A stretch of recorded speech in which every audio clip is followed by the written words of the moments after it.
नमस्कार शेतकरी मित्रांनो, स्वागत आहे तुमचं प्रॅक्टिकल फार्मिंग यूट्यूब चॅनल। तर मित्रांनो, आजचा विषय आपला आहे की what is climacteric fruits and non climacteric fruits. म्हणजे क्लायमॅट्रिक फळे म्हणजे काय आणि नॉन क्लायमॅट्रिक फळे म्हणजे काय याच्याबद्दल आपण आज माहिती घेऊ।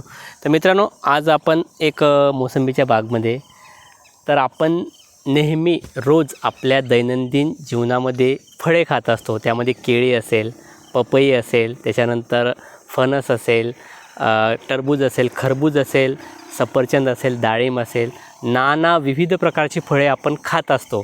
पण आपल्याला हे माहीत आहे का हे क्लायमॅट्रिक फळ आहे का नॉन क्लायमॅट्रिक फळ आहे किंवा ते पिकतात कशी, त्याबद्दलच आपण माहिती घेणार आहोत। तर मित्रांनो, सुरुवात आपण याच्यापासून करू की फळांमध्ये जर पाहिलं दोन प्रकारचे फळं आपल्याला पाहायला मिळतात, एक नॉन क्लायमॅट्रिक फळ आणि एक क्लायमॅट्रिक फळ।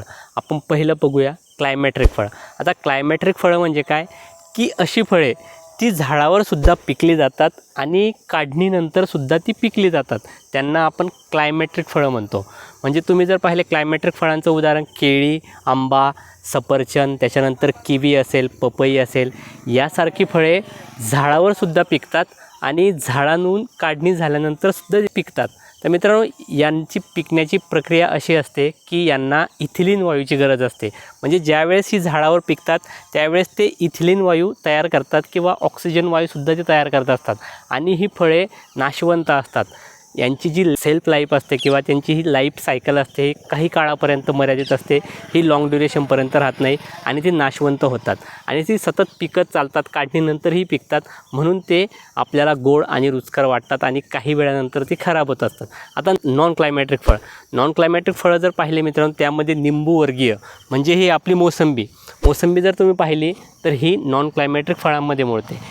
हे फळ किंवा याला इथिलीनची गरज नसते, तर याला ॲब्सिसिक ॲसिडची गरज असते किंवा जे सेम्प्ररक असतात ॲब्सिसिक ॲसिड म्हणून त्याचीही निर्मिती करत असतात, यांना इथिलीनची गरज नसते। म्हणून या फळांना त्यामध्ये तुमचं लिंबू असेल, संत्रा असेल, मोसंबी असेल, डाळिंब असेल, यासारखी फळं नॉन क्लायमॅट्रिक फळांमध्ये मोडलं जातं। म्हणून मित्रांनो, हे एक तुम्हाला सांगण्याचा प्रयत्न केला की आपण जी रोजच्या दैनंदिन जीवनात जी फळं खातो ती पिकतात कशी, ती क्लायमॅट्रिक असतात की नॉन क्लायमॅट्रिक असतात, हा एक छोटासा सांगण्याचा प्रयत्न तुम्हाला केला होता। तर मित्रांनो, नक्कीच तुम्हाला माहिती आवडली असेल की नॉन क्लायमॅट्रिक फळं म्हणजे काय आणि क्लायमॅट्रिक फळं म्हणजे काय ते आपण रोजच्या व्यवहारात वापरतो। तर मित्रांनो, माहिती कशी वाटली? माहिती आवडल्यास चॅनल लाईक, शेअर आणि सबस्क्राईब जरूर करा। धन्यवाद।